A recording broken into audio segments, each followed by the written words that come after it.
Praise to you, Lord Jesus Christ. Welcome to the month of the heart. Hindi lang tayo kapamilya, sana kapuso din ng Panginoon.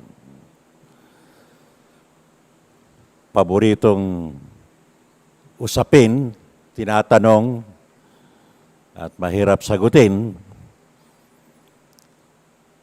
paano ba maghilom ang pusong sugatan? How do you mend a broken heart? Favorite question of all times.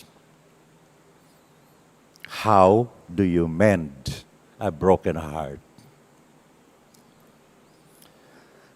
How do you mend a broken heart? How do you stop the rain from falling down? How can you stop the sun from shining? What makes the world go around? 40 or 50 years ago, that song became one of the signature songs of the Bee Gees. And up to now, is being remembered. A heart that is broken needs to be healed. You remember the lines? Naging trending. Pusong umibig, nasaktan, nagmadre. Pusong nagmahal, nabigo, pumasok ng seminaryo. Hindi naman siguro lahat, no? Pero ito yung mas matindi. Pusong nagmahal na unsyame, kaya naging vice ganda.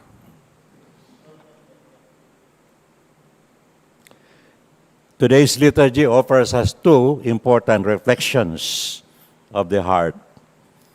First, we have the memorial of the Uganda Martyrs, and the second, from the readings, suffering as the face of Christian love. It was in 1964, to be exact, October 18, when Pope Paul VI canonized the 22 Uganda Martyrs with their leader, Charles Lwanga. They are the proto-martyrs of Africa.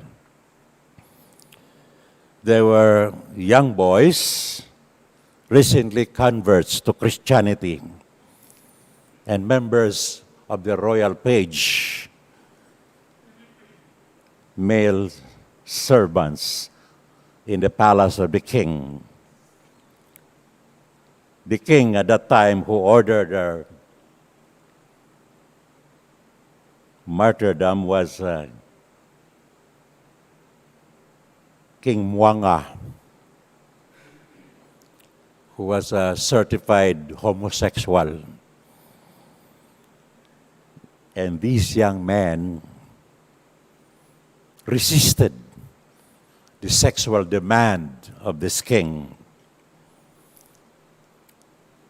Thanks to Charles Lwanga, he must have been a good prefect and a spiritual director for these young men, for them to resist and to stand for their faith.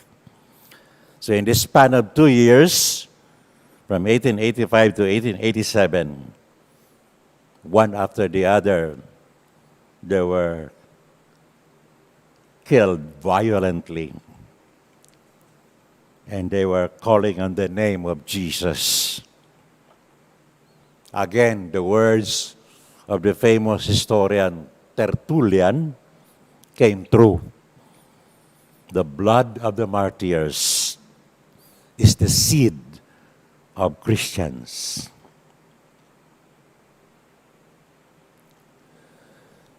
Within a year of their death,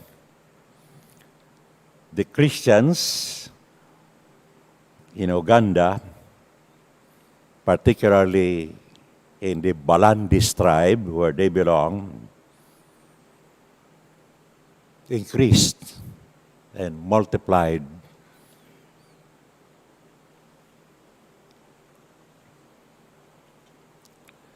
The second point, first we go to the gospel.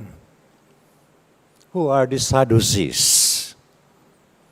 According to the biblical scholars, during the time of Jesus, these are the temple priests and religious leaders, officials, whose genealogy can be traced to Zadok, the high priest, during the reign of King David.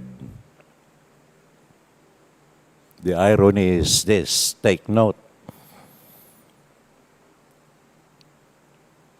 They are religious leaders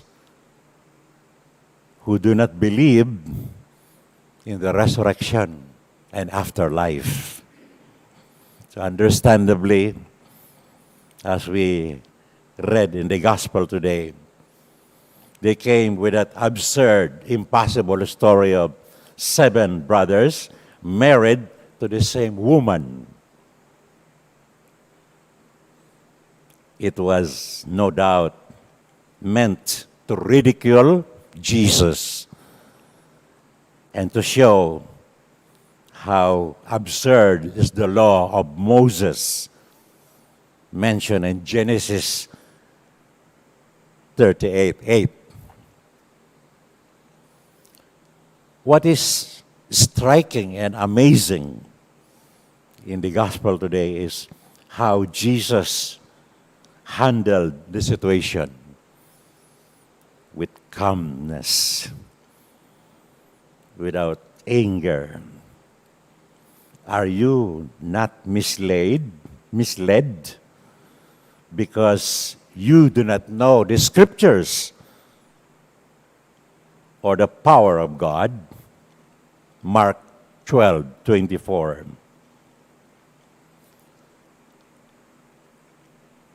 It was not meant as a rebuke nor harsh reaction, but meant rather as a blessed insight, which is also meant for us today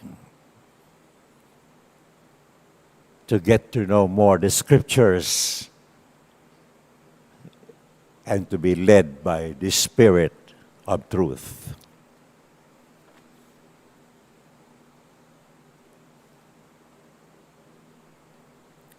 Lord, I also want to know the truth. But I admit at times I can allow myself to be misled. Help me to humble myself before you so that you can take the lead. Jesus, the divine word, I trust in you.